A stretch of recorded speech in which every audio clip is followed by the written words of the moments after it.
Olá a todos, sejam muito bem-vindos a mais uma correção do personal e hoje vamos corrigir aqui a prova de humanas referente à geografia do último simulado, perfeito? Então, essa primeira questão é uma questão que vai envolver vários conceitos aqui, principalmente relacionados a movimentos tectônicos.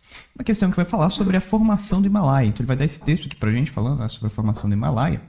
Vai dizer que o Himalaia é fundamentalmente constituído por uma estrutura geológica conhecida como dobramentos modernos, né? Os dobramentos modernos são as cadeias montanhosas, perfeito? Dobramentos modernos no sentido de que, se você reparar, né, as montanhas, as cadeias montanhosas, elas parecem como dobras, né? Então elas têm esse formato aqui característico, inclusive tem nessa imagem aqui, né? Como se fosse uma dobra realmente, né? Como se aqui eu tivesse pegado uma superfície plana, né, e dobrado ela aqui, de modo que ela vai ficar como se fosse uma onda, né? Então, por isso que é chamado de dobramento. São estruturas formadas na era Cenozoica que apresentam as mais elevadas altitudes do relevo mundial. A cordilheira surgiu da colisão do continente indo-australiano com as placas tectônicas asiáticas, após a Índia se projetar para o norte e atingir a Ásia.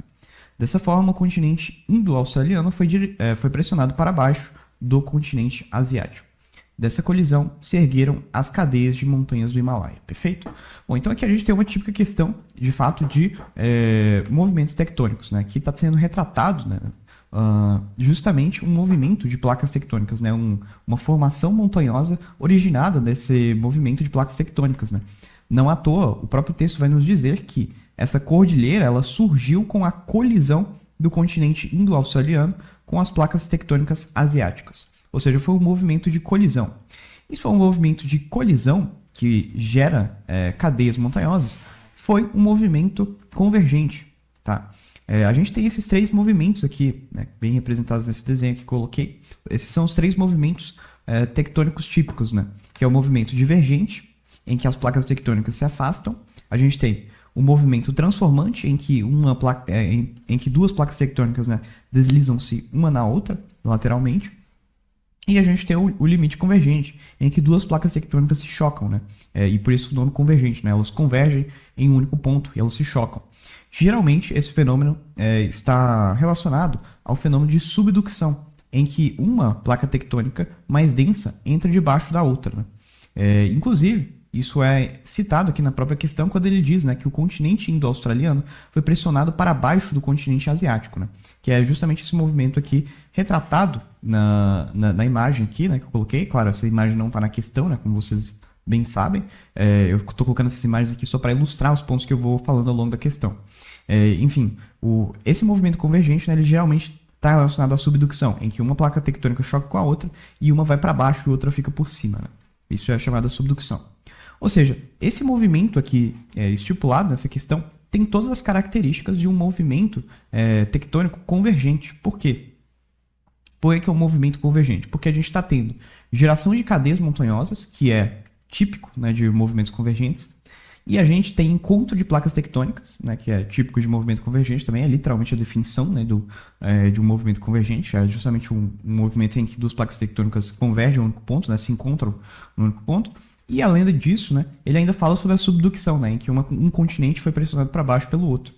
Então aqui a gente tem todas as características de um movimento convergente. Então nosso gabarito vai ser relacionado com certeza a isso, né, a esse fenômeno das placas tectônicas convergindo, né, desse movimento convergente. A grande dificuldade dessa questão, na verdade, vai ser mais você entender, né, as alternativas do que propriamente identificar o texto, né, porque vocês viram, né, o texto ele dá vários sinais. Ele aponta bem firmemente, né, que a gente está falando de um movimento convergente. Agora, o difícil mesmo vai ser você encontrar nas respostas, né, aquilo que melhor explica, né, esse movimento convergente, que vai ser um sinônimo aí desse movimento convergente, porque ele vai usar termos difíceis. Tá? Primeiro termo, né, da letra A, né, claro, o comando vai perguntar para a gente, né, segundo o texto, o Himalaia foi originado por qual dinâmica tectônica? Como nós vimos, foi um movimento aí de choque de placas tectônicas, ou seja, de um movimento convergente de placas tectônicas. Vamos analisar agora alternativa por alternativa. Letra A, junções triplas. Não, o que é uma junção tripla? Junção tripla são quando três placas tectônicas batem uma na outra, convergindo em um único ponto. Não é o caso dessa questão, até porque o próprio texto identificou para a gente que houve uma colisão especificamente de duas placas tectônicas.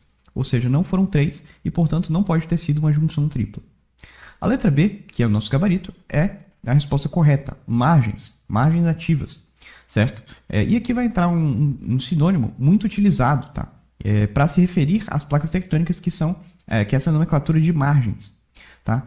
Sempre que a gente fala de placas tectônicas, são dois sinônimos muito fortes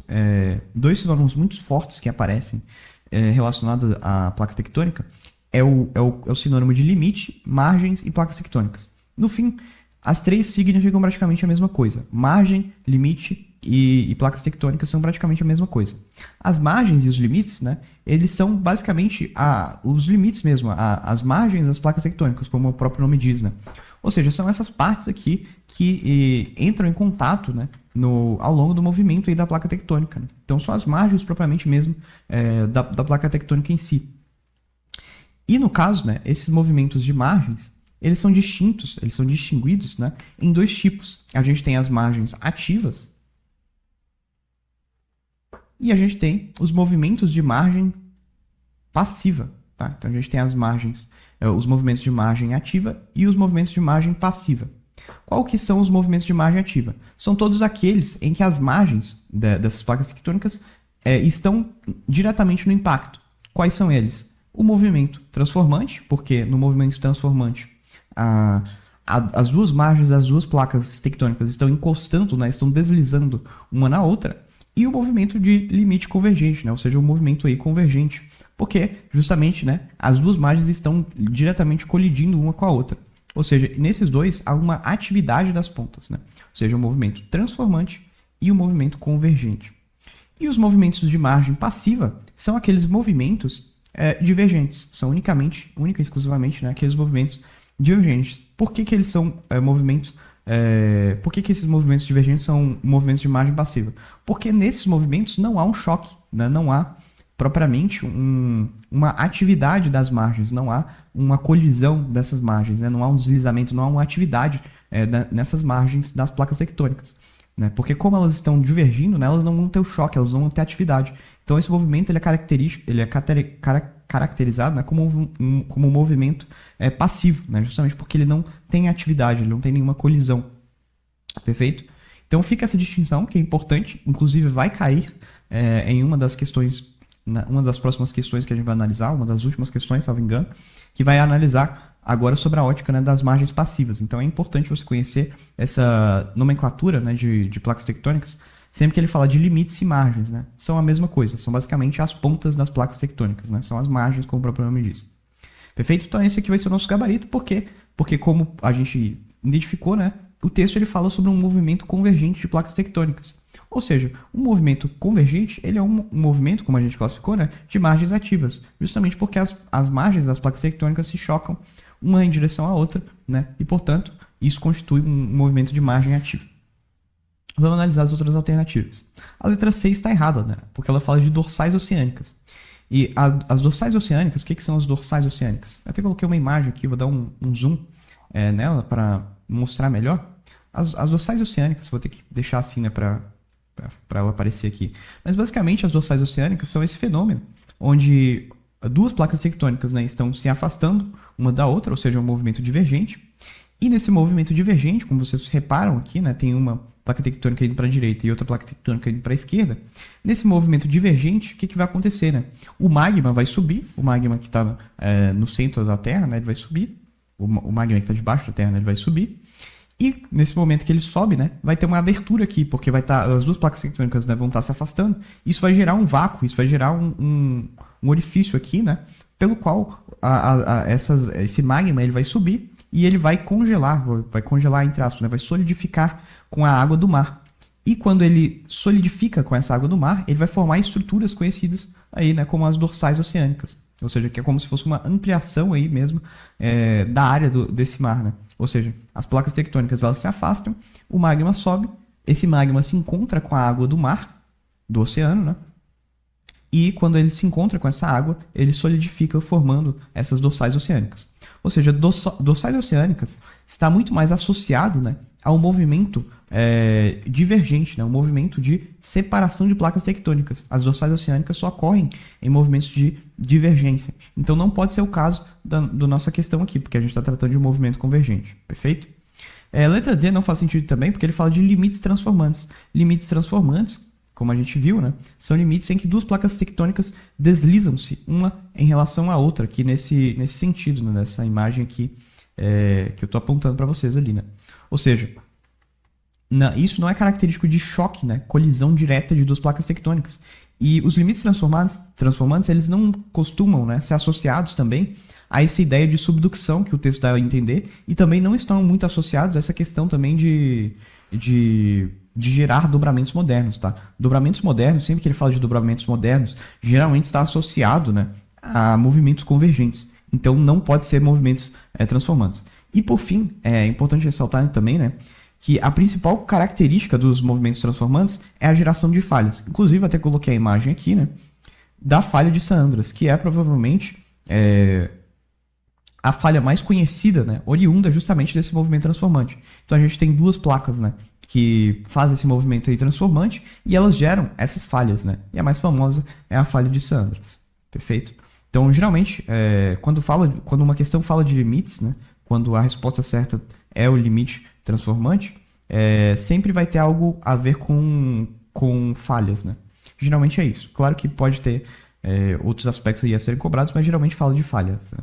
Inclusive, tem uma questão dessa nessa prova mesmo. Bom, enfim. Ou seja, a letra D não pode ser porque a gente está falando de um movimento convergente, então não faz sentido falar aí de limites transformantes. E por fim, a gente tem a letra E falando de tensões heterogenéticas, o que não faz sentido, tá? O que é heterogenético, né? O que é heterogenético? É tudo aquilo que vem da heterogênese, né? Que eu coloquei uma imagem aqui para ilustrar o que é heterogênese. A gente tem dois tipos, né, de heterogênese, duas classificações, a heterogênese negativa e a heterogênese positiva. E o que é a hiperogênese? A hiperogênese é basicamente o movimento vertical das placas tectônicas. Então, as placas tectônicas elas podem subir ou descer, geralmente com base no peso que está em cima delas. Então, a hiperogênese negativa é justamente quando as placas tectônicas fazem um movimento vertical para baixo, né? Então, elas caem. Vamos dizer assim, né? Elas caem ali na direção do núcleo da Terra.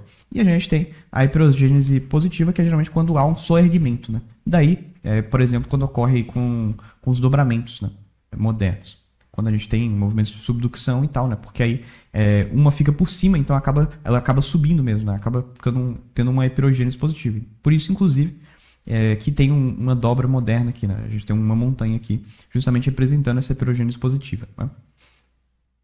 Ou seja, a hiperogênese está relacionada a movimento vertical, né? E por isso que não faz sentido nesse contexto da questão, porque a gente está falando de uma colisão de placas tectônicas, né? A gente está falando aí propriamente de não de tensões heterogenéticas, mas na verdade, né, de um choque de duas placas tectônicas. Né? Tensões heterogenéticas, né, geralmente estão associadas quando você tira peso ou coloca peso em cima de uma placa tectônica. Inclusive, uma questão que já caiu em alguns dos simulados lá atrás é uma questão, né, que fala sobre derretimento de geleiras, se não me engano, na Groenlândia. Isso faz, né, quando essas geleiras elas são derretidas, isso faz com que haja um movimento de hiperogênese negativa, porque como essas geleiras elas acabam se derretendo, né, o peso em cima da placa tectônica acaba caindo, né? Então, isso vai gerar um movimento aí de hiperogênese, né? Enfim. Ou seja, não faz sentido também esse movimento de hiperogênese, porque o texto inteiro, né, fala justamente sobre uma colisão direta de duas placas tectônicas. E a hiperogênese não tem a ver com colisão propriamente de duas placas tectônicas. A hiperogênese está mais relacionada a esse movimento vertical das placas tectônicas. Perfeito? Então, nosso gabarito é letra B. Perfeito? Bom, nossa próxima questão é uma questão de globalismo, uma questão, na verdade, de nova divisão internacional do trabalho. Uma questão até tranquila, né? Ele vai dizer aqui pra gente que com a expansão do capitalismo financeiro, né, e, portanto, do globalismo, né, que vai integrar o mundo inteiro, o globalismo ele vai integrar todas as nações, todos os países, né, em seus diversos aspectos, então, aspectos econômicos, aspectos políticos, aspectos informacionais, né? Ou seja, o globalismo ele vai gerar uma revolução, né, na econômica e política no mundo, né, de modo que ele vai conectar todas as nações, todos os países. Isso vai gerar uma nova forma de divisão internacional do trabalho, que vai ser, né, uma nova hierarquia, em que a gente vai ter, né, como o próprio texto diz pra gente, os países envolvidos e os países em desenvolvimento. Os países envolvidos, eles vão ser responsáveis pelos setores de alta tecnologia e alto valor agregado.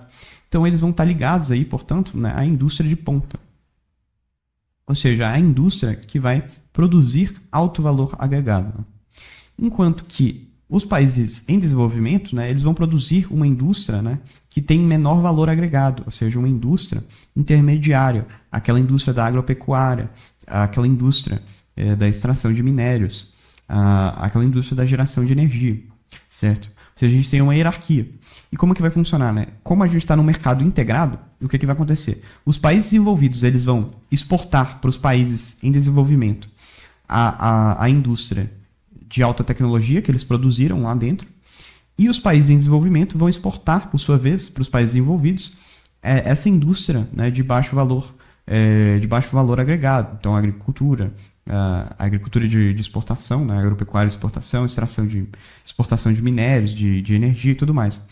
Isso, né, vai criar um ciclo, de modo que quem sai ganhando, né, são os países envolvidos. Por quê? Porque eles vão estar exportando produtos mais caros, né, que vai ser essa indústria que vai ter mais valor agregado, enquanto que os países em desenvolvimento, né, eles vão estar, de certo modo, sendo explorados nesse sentido, porque eles vão estar comprando coisas caras, enquanto que eles vendem coisas baratas, né, que são essa indústria aí de valor intermediário, essa indústria de valor baixo, né. Ou seja, enquanto os países em desenvolvimento estão vendendo produtos agrícolas, minério, os países envolvidos eles estão vendendo celulares, eles estão desenvolvendo satélites, eles estão vendendo coisas altamente tecnológicas que têm um valor agregado muito mais alto. E ao mesmo tempo, esses países envolvidos estão usando os países em desenvolvimento para criar essa produção, né? Ou seja, de certo modo, há uma exploração aí, entre aspas, dos países envolvidos sobre os países em desenvolvimento nesse ciclo, né? Porque quem sai ganhando mesmo são os países envolvidos. Isso vai gerar um fenômeno, né, que vai ser a ampliação das desigualdades. Perfeito? Então ele fala, né, um dos efeitos da reconfiguração do trabalho descrito no trecho é a ampliação das desigualdades. Letra B. Por que as outras não fazem sentido? A letra A, por exemplo, vai falar de equiparação dos salários, o que não faz sentido. Promoção de direitos trabalhistas não faz sentido. Proteção das economias nacionais não faz sentido. E retração da dependência tecnológica. Retração da dependência tecnológica está sendo refutada aqui no próprio texto, né? Fala de setores de alta tecnologia, de alto valor agregado. E essas outras alternativas, a C e a D, por que eu eliminaria elas? Porque a gente está falando de capitalismo, tá? E capitalismo é basicamente uma vertente do liberalismo, né? O capitalismo, ele é uma forma econômica liberal, certo? Ou seja, que tende a menor intervenção estatal econômica, certo? Ou seja, o liberalismo, ele tende a, por exemplo, uma flexibilização, né? O capitalismo, ele tende a flexibilizar, ele não tende a intervir economicamente na economia, né? Então não faz sentido a gente falar de equiparação de salários, não faz sentido a gente falar de promoção de direitos trabalhistas nem de proteção de economias nacionais. Geralmente, quando as questões trabalham com essas questões de equiparação dos salários, promoção de direitos trabalhistas, proteção das economias nacionais, geralmente elas falam disso em políticas intervencionistas, em que o Estado intervém. Agora, o capitalismo, ele tende a flexibilizar o mercado, ele tende a promover a menor intervenção possível no mercado, né? Esse é o princípio da mão invisível do liberalismo. Ou seja, o liberalismo, ele prega totalmente a flexibilização desse mercado, né? De modo que a gente não faz sentido essas alternativas que vão falar sobre equiparação de salário, de promoção de direitos trabalhistas, nem de proteção de economias nacionais. Pelo menos não fazem sentido nesse contexto das questões, ok? Ou seja, geralmente sempre que a gente vê falando de capitalismo, a resposta correta ela sempre está associada a esse aspecto de aumentar a desigualdade ou de flexibilizar, tá? Ou conectar ou integrar, né? Flexibilizar. Mas menos o liberalismo, o capitalismo, ele está menos associado nos textos, nas questões em si, né? A essa questão de equiparação de salário, de promoção de direitos trabalhistas. Isso não acontece, né? Nas questões, não é típico das questões, perfeito? Então, além de propriamente da matéria, né? De entender aí que essa nova divisão internacional do trabalho, ela gera essa pirâmide, né, que beneficia os países envolvidos, é importante também ressaltar isso, tá? Sempre que você vê capitalismo, nesses trechos da questão, em trechos de questões, ele sempre geralmente vai estar falando de aumento de desigualdade, aumento de flexibilização ou integração econômica, perfeito? Mas nunca vai estar falando de equiparação de salários ou promoção de direitos trabalhistas ou proteção da economia. Geralmente, quando ele fala sobre isso, é quando ele vai falar sobre intervencionismo estatal, ok?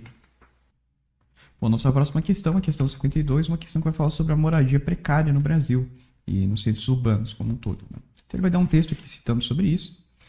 No caso, só lendo o texto aqui, só lendo o título do texto já daria para entender basicamente o viés aqui do texto, né? Que ele diz o seguinte: no país, 7 em cada 10 que moram em casas com algum tipo de inadequação são pretos ou pardos, né? Ou seja, ele está fazendo uma associação socioeconômica, né? E mostrando como que isso reflete, de algum modo, na precariedade, né, da moradia, na inadequação, né, da moradia dessas pessoas que sofrem aí dessas desigualdades socioeconômicas, perfeito? Ele vai falar, né, a problemática urbana apresentada é um reflexo do, letra A, superação do déficit habitacional. Bom, o que seria o déficit habitacional, né? O déficit habitacional seria quando está faltando casas, né? Então, por exemplo, eu tenho 10 famílias, né? Por exemplo, sei lá, eu tenho 10 famílias em um local, né? E eu só tenho, tipo, 3 casas, né? Como que essas pessoas vão fazer para viver, né? Ou seja, a gente tem um déficit habitacional, a gente tem poucas casas para muitas famílias, né? Ou seja, precisaria ter mais casas, né, para comportar esse número maior de pessoas, de famílias. Só que não é o que a questão está falando para a gente, né? O texto ele dá um enfoque muito maior, né, nessa questão da precariedade da moradia, né? Sobre a ausência, por exemplo, de esgoto, né, de saneamento básico, de água, coleta de lixo, transporte público adequado. Ou seja, ele está falando sobre a qualidade em si da moradia, né, da precariedade da moradia e não da quantidade. Por isso que a letra A está errada. Letra B, que é o nosso gabarito, né, que vai tocar justamente nesse aspecto, né, da vigência da segregação socioespacial. Ou seja, pessoas... ele até fala nesse aspecto étnico aqui, né, falando de pretos e pardos, ou seja, pessoas que têm... que sofrem, né, de segregações socioeconômicas, ou seja, que estão inseridas em grupos, né, de desigualdade social. Essas pessoas enfrentam esse problema aí da moradia precária. É isso que o texto está falando para a gente, né? Ou seja, bate perfeitamente com o que o texto está falando, né? Portanto, nosso gabarito letra B. Analisando essas outras alternativas, a letra C vai falar, né, predominância do crescimento planejado. Isso não faz sentido porque o crescimento planejado é uma coisa boa e a questão está falando para a gente de uma problemática urbana, né? Então, letra C não faz sentido algum. Letra D fala sobre esgotamento da informalidade econômica, o que também é uma coisa boa, seria uma coisa boa, o que não faz sentido, né, já que a gente está falando de uma problemática urbana. Do mesmo modo, o enfraquecimento da especulação imobiliária também não faz sentido, porque isso seria uma coisa boa. E o texto está falando, o comando está falando de uma problemática, né? Então, só pelo comando a gente já mataria essas 3 alternativas aqui, né? A C, a D e a E, porque tanto o crescimento planejado como o esgotamento da informalidade econômica e enfraquecimento da especulação imobiliária são tidas como coisas boas, né? Porque informalidade econômica, no caso, né, seria o trabalho informal, né? Ou seja, ter trabalhos que não seguem as leis trabalhistas. E a especulação imobiliária é uma coisa negativa, né? Também, ou seja, enfraquecer a especulação imobiliária seria uma coisa boa, né? Não seria uma problemática urbana. Ou seja, nenhuma delas sequer faz sentido com o que o próprio comando está falando para a gente, né? Dessas 3 alternativas aqui. Perfeito? Então, as únicas que seriam um pouco plausíveis era a A ou a B, mas eliminamos a A, né, por conta dessa questão da qualidade e não da quantidade, e ficamos com a letra B, que faz muito mais sentido, né, falando sobre essa questão socioeconômica. Portanto, letra B é nosso gabarito. Nossa próxima questão é uma questão sobre produção agrícola, né? Ele vai falar aqui sobre o acerramento do modelo tecnológico com o uso intensivo de capital na produção, nos âmbitos químico, mecânico e biológico, gerou um grande aumento da produção em massa de monoculturas, né? Então ele está falando aqui da produção intensiva, né? A produção que usa, né, de todos os recursos possíveis para produzir o mais rápido possível, que busca produzir o mais rápido possível em maior escala possível, né, para gerar mais lucro, né? Então é uma indústria propriamente, né, uma produção industrial, uma produção intensiva, como o próprio nome diz, né? Ou seja, que vai usar de âmbitos químicos, né, agrotóxicos, enfim, de todos os meios possíveis para tentar criar, né, produzir o máximo possível no menor tempo, justamente para gerar o maior lucro, né, para vender mais. Que acarretou profunda dependência da produção em produtos industrializados, aumentando também a conexão intersetorial das cadeias produtivas do agronegócio, né? Então, como é uma produção intensiva, né, ela vai envolver muitos aspectos tecnológicos, vai ter que usar agrotóxico, vai ter que usar máquina, né? Vai ter que usar diversas tecnologias para acelerar essa produção ao máximo e produzir o máximo possível, né? Então, pode inclusive até entrar em sementes geneticamente modificadas, né? Então, é uma coisa aí que envolve muito esse aspecto intersetorial, né, que a questão está falando. O uso intensivo, né, a produção intensiva, usa diversos setores, né, porque justamente a pretensão dessa produção intensiva é justamente produzir o máximo no menor tempo possível, né, para vender mais. Ou seja, para você fazer isso, você vai ter que usar uma série de fatores tecnológicos, né, de máquinas, químicos, enfim, e por aí vai. No Brasil, a adoção das tecnologias mencionadas no espaço agrário contribuiu para o quê? Ou seja, produção intensiva. Em outras palavras, né, que a questão está perguntando para a gente é o que a produção intensiva contribuiu no espaço agrário para o Brasil. Letra A, ampliação das florestas nativas? Não, né? A gente está falando de uma produção em monocultura, ou seja, uma produção massiva de uma única espécie, né? de um único produto. Né? Isso vai gerar o desmatamento. Né? Para você fazer uma produção intensiva, para você fazer uma produção em larga escala, você vai ter que desmatar essas florestas nativas para plantar, né, fazer essas monoculturas, para plantar esse produto que você está querendo produzir. Né? Então você vai ter que desmatar essas florestas nativas para liberar espaço. Né? Ou seja, não faz sentido dizer que o espaço, que essa produção intensiva teria contribuído para a ampliação de florestas. Letra B, proliferação de pragas agrícolas? Também não, né? Até porque essas produções intensivas visam justamente acabar com essas pragas, né? Tanto é que por isso que elas usam agrotóxicos, sementes geneticamente modificadas, justamente para evitar a proliferação dessas pragas. Letra C, recuperação de áreas degradadas? Não, também não. A produção intensiva ela é uma produção, como eu falei, de larga escala que visa o lucro. Ela não se importa, né, com aspectos ecológicos. Então, não há preocupação alguma em recuperar áreas degradadas. A única preocupação é de produzir propriamente para gerar lucro. Né? Então, não há uma preocupação ecológica como em recuperar áreas degradadas. Letra D, conservação dos recursos hídricos. Também não, né? A gente vai ter um uso intensivo aí de recursos hídricos nessa produção, justamente por uma produção em larga escala, ou seja, vai consumir muita água, não faz sentido falar em conservação de recursos hídricos. Nosso gabarito, a única que faz sentido, é, portanto, a letra E, né? A única que nos restou, degradação dos solos agricultáveis, o que faz muito sentido porque a gente está falando de monoculturas. Monoculturas tendem a desgastar o solo, né? Porque como você está o tempo todo forçando o solo, né? Isso vai trazer consequências para ele, né? Então você está fazendo uma produção o tempo todo, né? Muitas vezes usando insumos químicos que vão prejudicar esse solo, muitas vezes forçando, né, o aspecto nutricional do solo, ou seja, isso vai gerar uma série de impactos negativos para o solo que podem degradar ele, né, que vão contribuir, no caso, para a degradação desses solos agricultáveis ao longo do tempo, perfeito? Isso, inclusive, é um dos grandes problemas das monoculturas, né, quando você produz somente uma variedade específica, né? Ok? Então, visto isso, nosso gabarito, letra E, é a única que faz sentido. Nossa próxima questão é uma questão sobre modais, né? Sobre modais de transporte. Uma questão que vai falar sobre investimentos públicos na infraestrutura, né? Ou seja, de rodovias, ferrovias, portos, ou seja, modais de transportes, né? Inclusive ele fala até de telecomunicações, né? Ou seja, a infraestrutura de transporte como um todo, né? Ele vai dizer que isso vem decrescendo no Brasil desde a década de 1970, né? Ele vai dar outros dados aí falando sobre isso. Ele segue, né? Essa modesta colocação demonstra que o país não consegue avançar no desenvolvimento de sua infraestrutura de transportes, especialmente na parte terrestre, situação que proporciona muitos malefícios para a população e economia brasileira. Ok? Destaque para a economia brasileira, porque vai ter total a ver com a nossa resposta. E o comando vai dizer, né? O cenário apresentado no texto tem como uma das suas principais, como uma de suas implicações econômicas, o aspecto. Bom. Letra A, densificação das redes viárias. Bom, isso é uma implicação econômica? Não, né? O que é densificar redes viárias?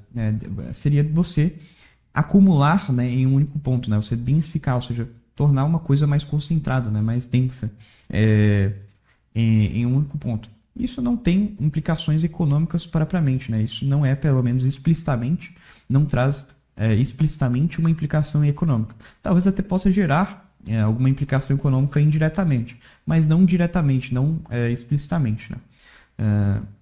Ou seja, a gente já eliminaria a letra A por causa disso.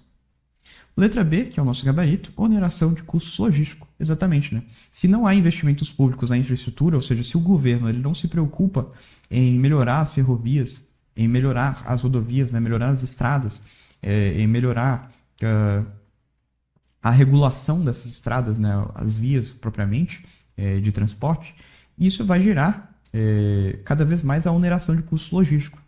Não à toa a gente tem cada vez mais o avanço, né, de pedágios no Brasil. A gente tem também, né, o crescimento desses custos logísticos, porque como não há um investimento nessa área, né, muitas vezes o produtor ele vai ter que suprir isso, né, vai ter que suprir isso com a própria mão, né, para conseguir realizar esse transporte.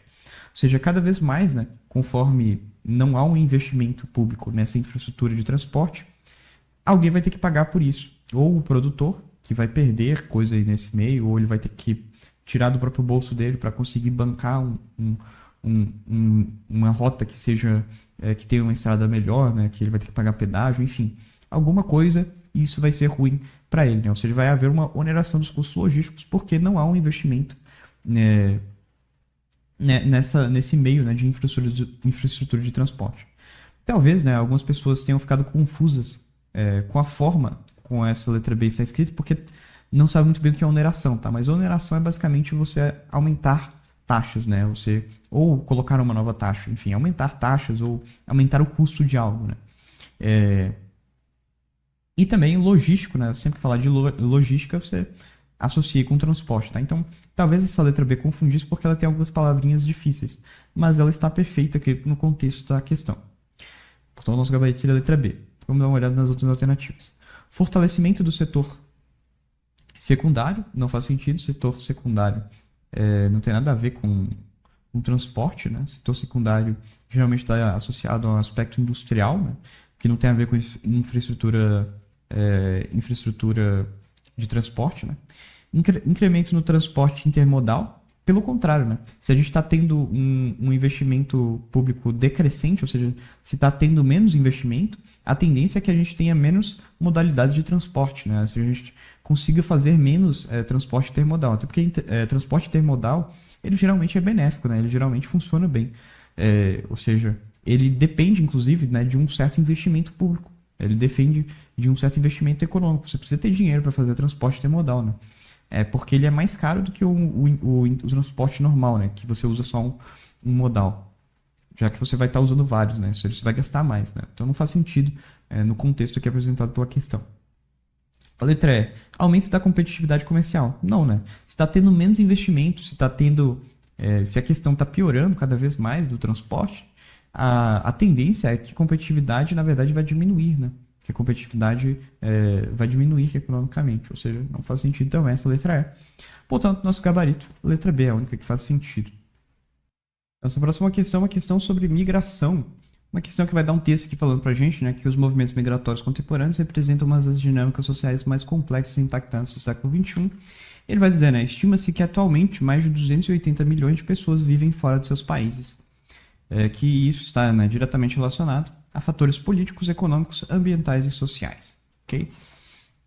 Bom, um dos fatores que explicam a intensificação dos fluxos migratórios contemporâneos é Bom, então vamos lá, vamos analisar as alternativas aqui. Na verdade, antes, né, falando um pouco sobre a migração em específico, né, a migração ela tem vários aspectos. Né? Ela vai crescer bastante com o advento do globalismo, né, do capitalismo também, porque o capitalismo está ligado com isso, né? No sentido de que o globalismo ele vai conectar o mundo, né? Então, como agora, né, há uma conexão, uma integração econômica e política entre os países, né? Uma integração até comunicacional, né? Você consegue se comunicar, por exemplo, com um cara lá dos Estados Unidos, fica muito mais fácil, né? Você ir trabalhar em outro país, você ir viver em outro país, justamente porque há uma integração maior. Né? Então, a migração está associada a esse aspecto do globalismo, né, do capitalismo, que vai ampliar, né, o mundo, né, vai integrar o mundo, as diversas nações, a economia, né, das diversas nações, mas também nós teremos a migração mais presente e na verdade, em maior grau, em conflitos, né? Então, por exemplo, a gente tem o caso, né, dos Estados Unidos, né, expulsando imigrantes, justamente que vão para lá, atravessam a grande muralha lá, né, que eles falam, o grande muro, né, para entrar no país, enfim, tem toda essa questão por exemplo, refugiados, né, de guerras. A gente tem pessoas que vivem em países de extrema pobreza, né, da África, atravessando o mar, né, o país em guerra. Ou seja, como o principal aspecto da migração, além desse aspecto do globalismo, né, é o aspecto das guerras, né, desses aspectos de tanto de guerra ou crise política, né, do país, ou seja, crise econômica ou política. Vou colocar aqui crise política, mas entende-se também na econômica. E essa daqui vai ser a principal razão da migração, na verdade. Existem muito mais pessoas que migram para outros países por conta de guerras, por conta de crise política, né, por conta de perseguição, do que pessoas que vão para outros países morar porque sim, né, porque ela está com condição econômica, ou porque ela quer, ou porque ela vai arranjar um emprego lá. As principais causas da migração são as guerras, são as crises, né? Então, como a conexão, né, permite essa migração, isso vai facilitar bastante para os refugiados, né? Então, questões de guerras, questões de crises políticas vão ser o principal aspecto da migração atualmente. Isso vai ser essencial para a gente resolver a questão, porque a questão vai tocar nesses dois aspectos, tanto no aspecto globalismo, né, no quesito mercadológico, e também no aspecto de guerras e crises, de tensões políticas. Porque a letra A vai falar sobre solidariedade entre as nações, o que não faz sentido, né? Ninguém vai morar, por exemplo, na China só porque a China tem relações de solidariedade com o Brasil, né? Não, tem sempre um aspecto de trabalho, ou um aspecto a mais, né? Não é simplesmente porque são nações que têm certa solidariedade entre si, né? Letra B, difusão de redes de comunicação. Como eu falei, isso até, de fato, né, intensifica mesmo, no sentido de que possibilita uma abertura maior, né, facilita. Eu acho que o termo mais correto seria esse, né, facilita o fluxo de fato, mas não intensifica propriamente diretamente, né.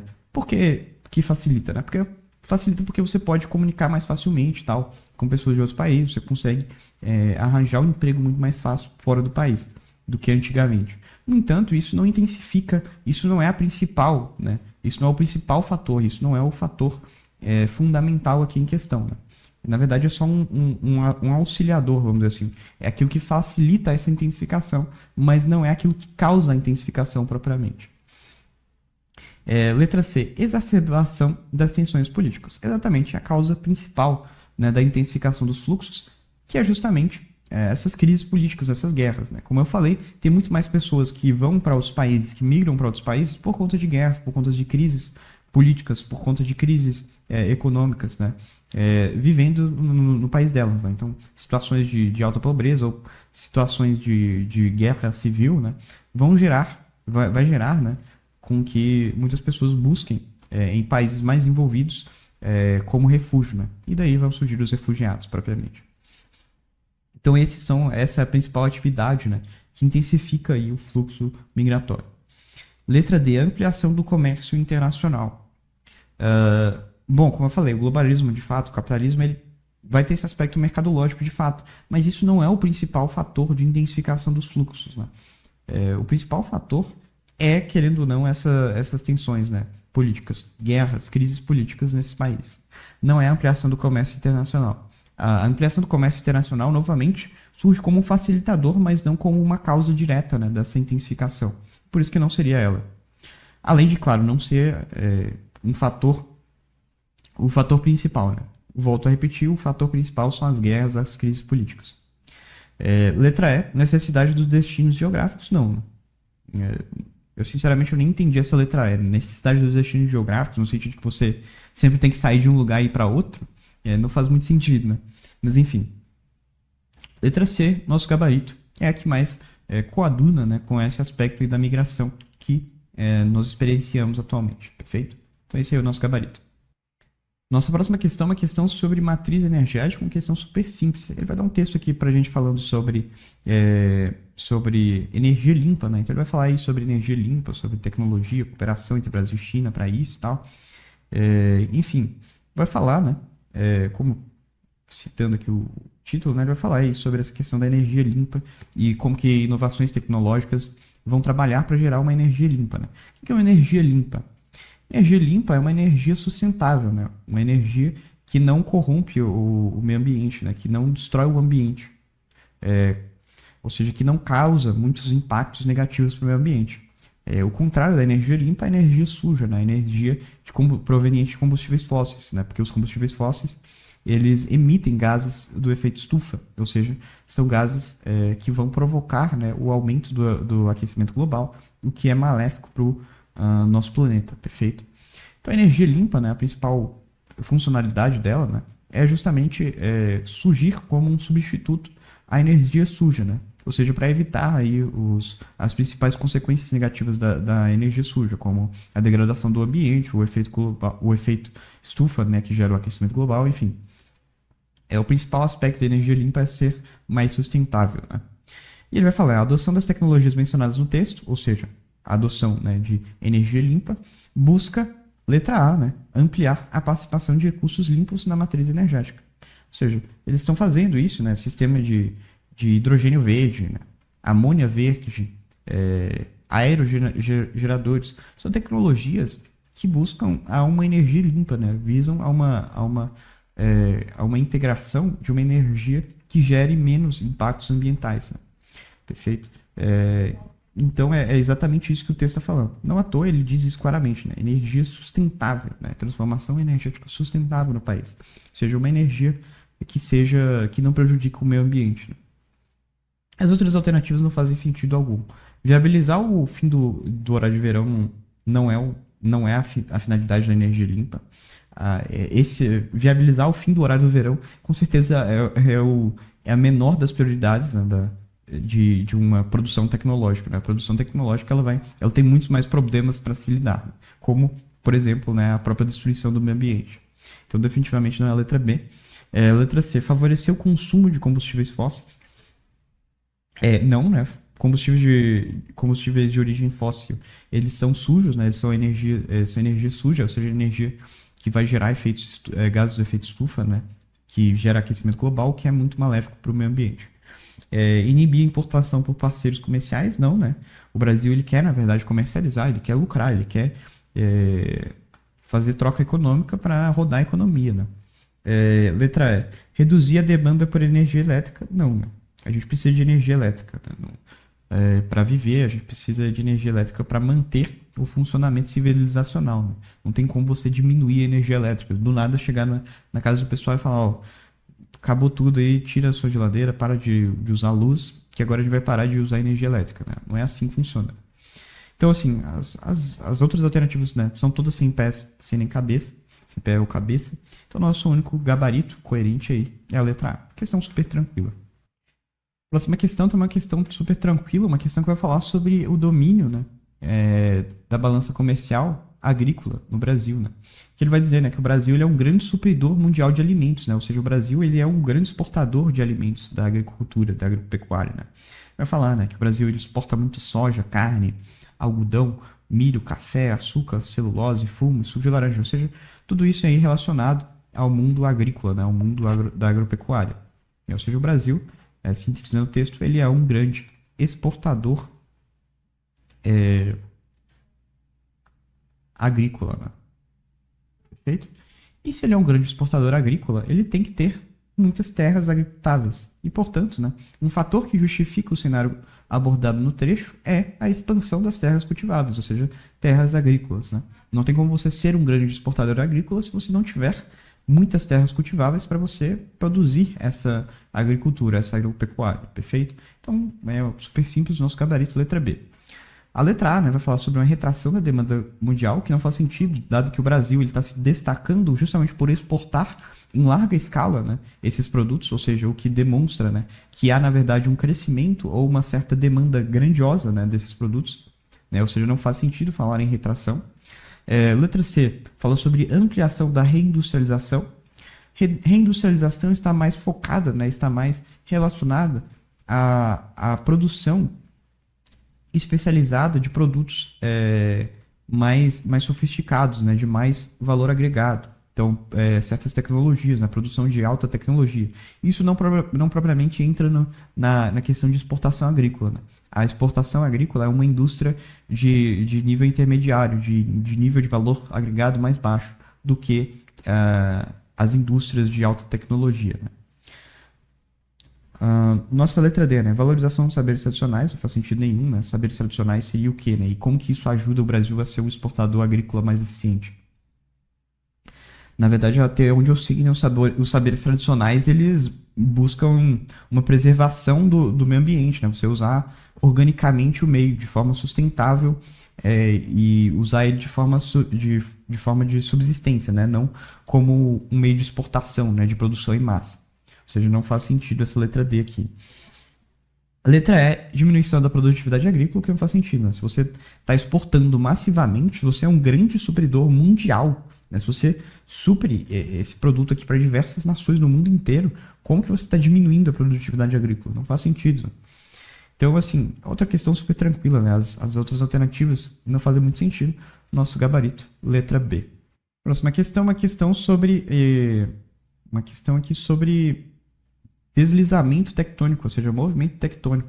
Para falar aqui, né, sobre o estado da Califórnia nos Estados Unidos, que teve 3 terremotos. Né? A princípio, né, se você olhar a questão só nesse princípio, né, você pode pensar que é decorrente de um choque tectônico, de um movimento convergente. Né? Nós sabemos que os movimentos convergentes eles geram terremotos. No entanto, né, o texto ele vai falar sobre vários aspectos do terremoto. Ele cita especificamente que o fenômeno teve origem na falha de San Andreas. Né? E assim, uma coisa que você é obrigado a saber é que a falha de San Andreas ela é originada por um movimento transformante, ou seja, por um movimento em que 2 placas tectônicas deslizam-se lateralmente uma em relação à outra. Isso é um movimento transformante. E assim, é fundamental que você saiba disso. Tá? A falha de San Andreas ela é uma falha originada por movimento transformante. Falhas, né? Sempre que você ouvir falar de falhas, né? Isso está associado a movimento transformante. Principalmente a falha de San Andreas, que é a falha mais famosa, né, de todas. Então, assim, a principal dica dessa questão era a falha. Né? A falha de San Andreas é a marca registrada, né, do movimento transformante. Sempre que ocorre, sempre que geralmente a gente fala de movimento transformante, a gente vai falar da falha de San Andreas. Não à toa, eu acho que foi a primeira questão da correção, né? Eu citei a falha de San Andreas para exemplificar o movimento transformante, né? E eu ainda nem tinha visto essa questão 67. Ou seja, está intimamente relacionado. Né? Sempre que a gente fala de movimento transformante, o primeiro exemplo que vem à mente é a falha de San Andreas. Então é uma obrigação assim, saber disso. E sabendo disso, ficava muito fácil resolver a questão. Porque ele vai falar, a frequência de eventos geológicos relatados no texto decorre da proximidade posicional em relação às zonas transformantes, né? Ou seja, limites transformantes. Há 2 placas tectônicas, né, que estão aí fazendo um movimento transformante. Né? Estão deslizando uma em relação à outra. E esse movimento de deslizamento vai gerar terremotos. E, como o texto especificou, né, gerou aqui, no caso, né, teve origem na falha de San Andreas. O que especifica, né, e que permite aí que nós identifiquemos que o nosso gabarito é a letra C. Tá? Como eu falei, a grande pegadinha dessa questão era que talvez você visse, né, que é terremoto e marcasse subduções tectônicas, né? Porque subduções tectônicas está relacionado, querendo ou não, a esse aspecto do choque tectônico de movimento convergente. Né? Mas, como o texto especificou a questão da falha de San Andreas, não tinha desculpa para errar a questão. Era, sem dúvidas, né, zona transformante, perfeito? Então tinha essa pegadinha da subdução tectônica, mas era só ver ali no texto, né, falando da falha tectônica, que dava para matar tranquilo a questão. Perfeito? As outras não fazem muito sentido, né? Bacias sedimentares não gera terremoto, né? O que gera terremoto é sempre o movimento tectônico, geralmente, né, que cai nas questões. Ou então, né, que é no caso, por exemplo, inclusive que a gente tem na região de Montes Claros, né, que eu não sei se poderia ser dito propriamente de terremoto. Eu acho que o termo mais correto seria abalo sísmico, né, que é quando a gente tem uma porção de terra, né, e essa porção A gente tem umas pequenas áreas aqui na Terra, né? Que são vazios e de repente, né? Essa parte aqui de terra, ela cai de uma vez, né? E isso gera uma série de tremores, que foi inclusive muito comum aqui na região que é muito comum aqui na região de Montes Claros, né? Que gera esses tremores, esses abalos, mas que não são propriamente advindos de movimentos tectônicos, enfim. Mas geralmente quando ele fala de terremotos, quando ele fala de tremores, sempre geralmente está associado a terremoto, a movimentos tectônicos, né? E aí no caso, né, a única que tinha a ver aqui mesmo com movimentos tectônicos, ou era a letra C ou era a letra E, né? Subducção tectônica ou zona transformante. Como ele especificou ainda, né, na falha de Sanders, ficava tranquilo matar, que era a letra C, nosso gabarito, zona transformante. Ok? Bacia sedimentar não faz sentido, né? Bacia sedimentar é uma bacia, um local onde se acumulam vários sedimentos, né? Isso não tem nada a ver com movimento tectônico, com a falha de Sanders muito menos, né? E muito menos com o terremoto. Vertentes escarpadas também não, nem superfícies aplanadas, né? Que uma superfície aplanada vai gerar um terremoto, né? Enfim, as únicas alternativas mesmo que a gente ia ficar em dúvida aqui era a letra C ou a letra E. E, como o texto especificou, falha de Sanders, era a letra C garantido. Nossa próxima questão é uma questão sobre espaço, né? Espaço geográfico.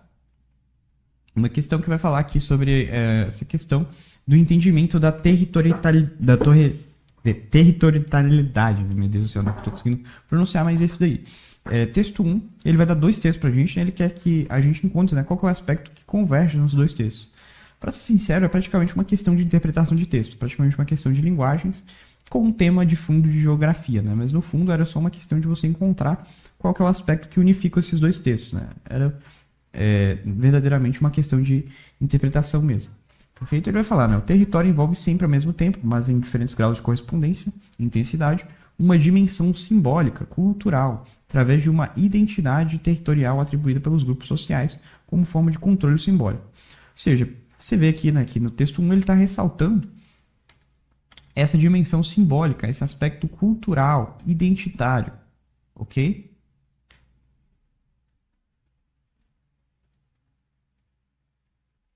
Enquanto que no texto 2 ele vai falar também sobre isso, né? As diferentes identidades construídas nos diferentes territórios também estão também relacionadas com a forma de ocupação e de apropriação. Para pequenos agricultores, a identidade está alicerçada nas bases materiais da terra, semeadura e colheita dos frutos. Já para os reiteiros do Araguaia, o retiro representa o território e a identidade do grupo, né? Então vê que ele toca o tempo todo nessa questão, né, de identidade, né? Que é um aspecto que estava dito aqui no texto também, né? Ele fala o tempo todo aqui no texto 1 também sobre identidade, sobre os aspectos simbólicos e tudo mais. E tudo isso de identidade, né, tem um aspecto cultural, né, um aspecto de vínculo de valores, né, uma identidade, né, ela é, de certo modo, uma cultura, né, uma série de vínculos compartilhados, né, de valores compartilhados.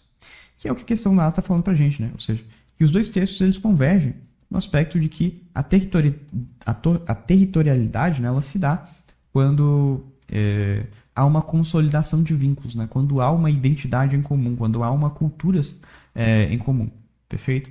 Então, assim, expropriação de imóveis não faz sentido, né? Não, os textos nem estão falando de imóveis, né? Nem tem imóveis em nenhum dos dois textos, né? Exploração de recursos, ok que no texto 2 fala sobre colheita e tal, mas o texto 1 não fala nada sobre exploração de recursos. Planejamento urbano também não, né? Planejamento urbano é planejamento de cidade, não. Nenhum dos textos fala sobre planejamento de cidade. Demarcação estatal, o texto 1 sequer fala de estado, né? O texto 2 também. Então, nossa única resposta plausível era a letra A mesmo. Essa questão 70 é super tranquila. Nossa próxima questão é uma questão sobre poluentes, né?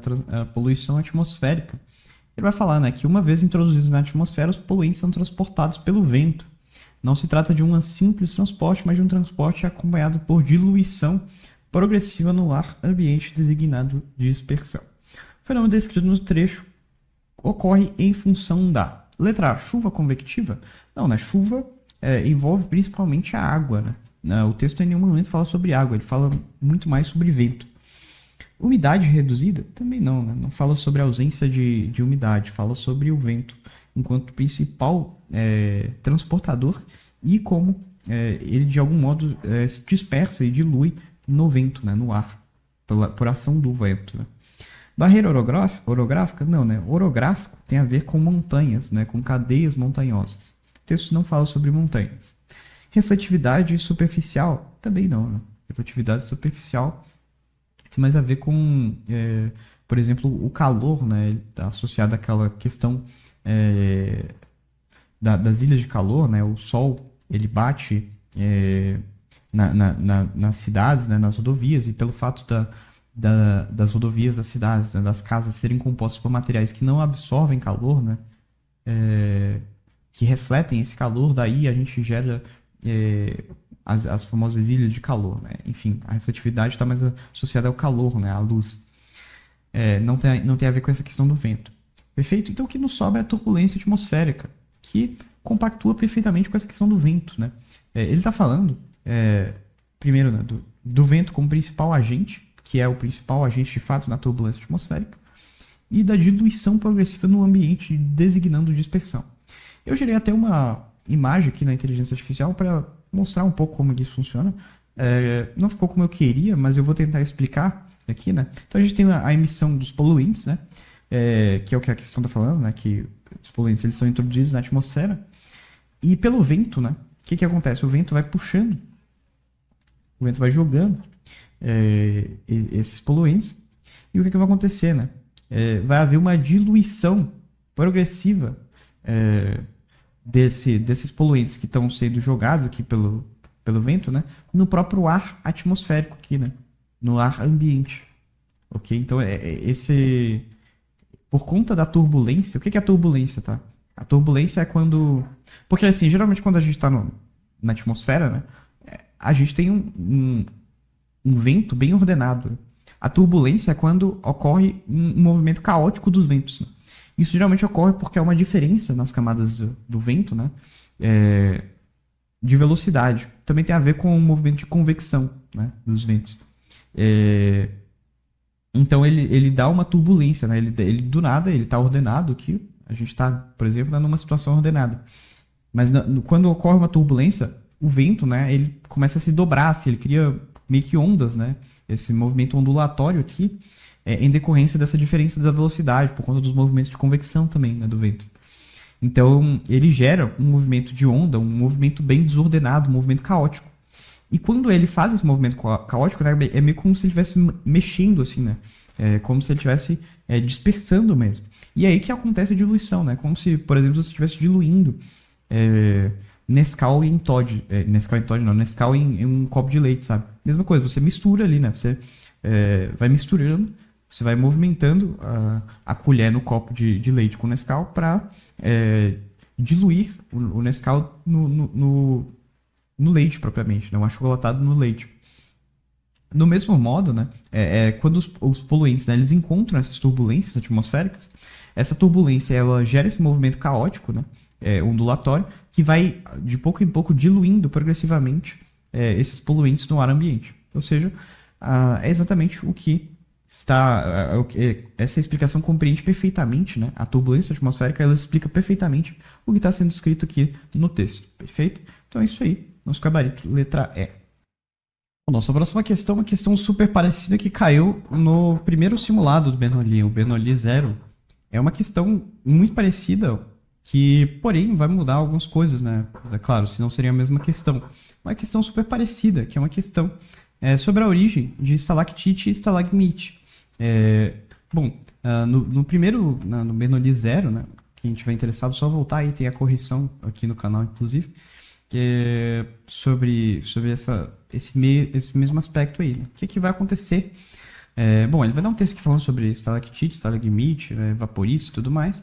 Ele vai perguntar, né, a origem das rochas descritas nos textos está associada ao quê?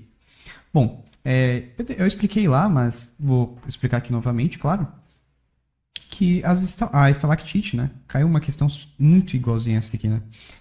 As estalactites e as estalagmites, elas são formadas por quê? Porque há uma... Bom, então a gente tem aqui, né, uma região, por exemplo, de plantas, uma região aqui com árvores, né, de mata e tudo mais, e supondo que aqui no fundo a gente tem uma caverna aqui dentro, né? Como é o caso aqui dessa imagem que eu coloquei, que é inclusive daquela questão do primeiro simulado. E aí eu falei, né? Suponhamos então, né, que chova nessa região aqui, né? Então acaba chovendo aqui nessa região. E quando chove, o que vai acontecer, né? A água ela vai passar por esse solo aqui, né? Então essa água ela vai se infiltrar aqui dentro desse solo. E o que vai acontecer é que conforme ela vai se infiltrando no solo, essa água ela vai adquirindo sais minerais, né? Sejam das plantas, seja do próprio solo, né? As plantas, é claro, elas precisam de sais minerais e o próprio solo contém também esses sais, né? Então ela vai adquirindo esses sais, né? Tem até a questão aí do carbonato e tal, né? Do calcário e tal, enfim, do cálcio, né? Vai adquirindo esses sais, de modo que quando ela chega na caverna, o que vai acontecer, né? Essa água, ela vai cair aqui, né? E nesse momento que a água cai, né, do teto da caverna, né, que ela foi infiltrando aqui pelo solo, né? Ela veio lá de fora da chuva, infiltrando pelo solo até chegar na caverna. Quando ela cai aqui, né, esse movimento dela ficar caindo de pouco em pouco, né, vai ser o que vai gerar a estalactite. Porque no movimento de queda da água, né, como essa água ela vai estar super saturada de sais minerais que vão ser acumulados aqui ao longo do caminho, né, conforme a água vai infiltrando pelo solo, quando ela chegar aqui, né, ela vai estar cheia de sais, né? E esses sais eles vão ser depostos aqui, né? Então eles vão se acumular aqui, né? Então a água vai se infiltrando no solo, né? Vai pegando, vai acumulando sais minerais. Quando ela chega para cair ali no teto da caverna, ela vai caindo e vai ficando acumulado, né? Os sais que ela tinha adquirido ao longo do caminho vão ficando acumulados no teto da caverna, né?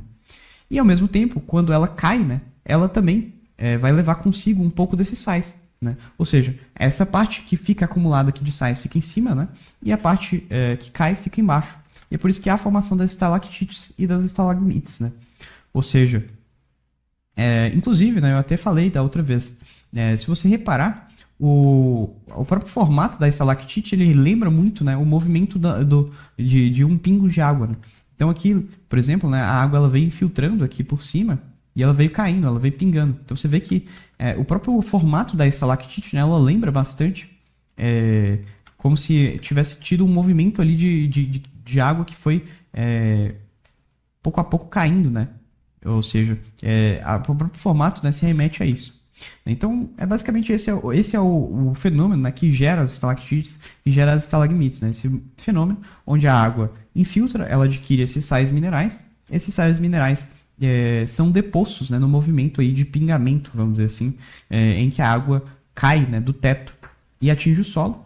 E quando essa água sai do solo e sai do teto e atinge o solo, ao longo desse processo, né, ela vai acumulando, ela vai sedimentando aqui esses sais minerais que ela adquiriu ao longo do caminho, né, ao longo da passagem dela pelo solo, que vão formar essas estruturas aí de estalactite conforme o tempo, né, conforme vai havendo esse acúmulo aí, perfeito?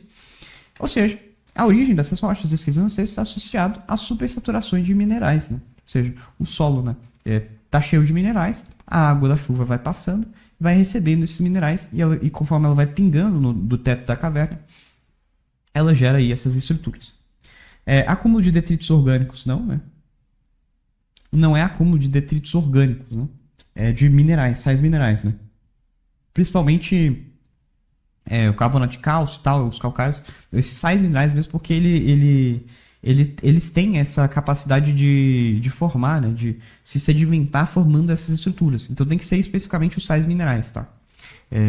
Não são detritos orgânicos, propriamente, de forma generalista. Na verdade, inclusive, sais minerais são inorgânicos, né? Transporte mecânico de sedimentos. Também não é transporte mecânico de sedimentos. Por que não é transporte mecânico de sedimentos? Porque precisa ser especificamente sais minerais, tá? Não é qualquer sedimento. Até porque, né, existem vários sedimentos na natureza. E nem todo sedimento que você transporta, né, tem vários meios de transporte de sedimentos. Não é porque é sedimento que necessariamente vai formar vai formar estalactite ou estalagmite. Tem que ser necessariamente, né, tem que estar associado com sais minerais, né? Porque os sais minerais que vão gerar essa estrutura propriamente, né? Então não é o transporte mecânico de sedimentos, está mais associado a supersaturações de sais minerais mesmo, né? Esse transporte aí que a água faz carregando os minerais, né? Os sais minerais. Compactação por pressão lissostática. Não, também não tem a ver com pressão lissostática, não tem a ver com a pressão em si, tem a ver com o acúmulo, né, de sais minerais. E nem a recristalização térmica em profundidade, né? Veja que se vocês analisarem, né, pensando bem aqui nas estalactites, né, eu sei que a questão não tinha essa imagem aqui, mas eu coloquei ela para ilustrar, né? Mas se você poderia, ao longo da prova, até ter imaginado isso.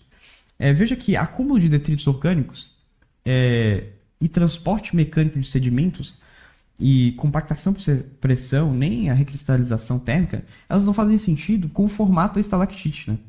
A estalactite, ok, como assim? Acúmulo de detritos orgânicos. Quer dizer, então morreu um morcego aqui, né? Sei lá, morreu um ser vivo aqui e por algum motivo formou esse formato aqui de um pingo, de um pingamento, né?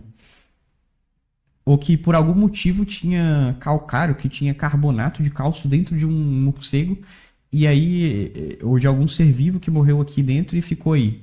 Não faz muito sentido essa explicação. Nem a letra C, né? Transporte mecânico de sedimento. Então, sei lá, veio voando aqui o sedimento e parou magicamente aqui em cima. Veio voando, né? Carbonato de cálcio e calcário e magicamente parou lá em cima, né? Nesse formato, né? Não faz muito sentido. Nem compactação por pressão, quer dizer, por que a pressão necessariamente ela gera esse fenômeno aqui, né? Por que tem uma recristalização térmica em profundidade?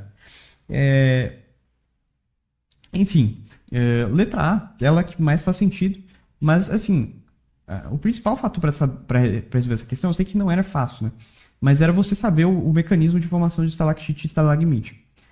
Principalmente porque já tinha caído no primeiro simulado. Então essa questão ela foi meio que uma reprodução da primeira questão, só que um pouco mais difícil, né? Porque a primeira ela dava um texto explicando tudo certinho, né? Você não precisava nem saber. Agora que ele cobrou, né? Agora sem dar essa explicação, né? Sem te colocar explicitamente essa explicação aí da formação da estalactite. Então agora você teria que saber de cor, né?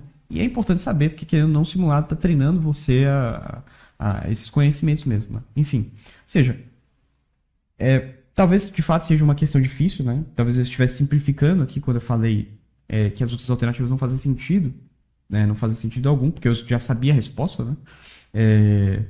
Enfim, mas o principal dessa questão era você pegar esse esquema aqui, né? Você pegar como que estalactite e estalagmite são formadas, você sabendo disso, você acertaria essa questão. Outra coisa era saber, né? Ligar aqui, né, para o carbonato de cálcio e para o calcário, que são sais, que são estruturas formadas por sais minerais, né? E sais minerais são inorgânicos, tá?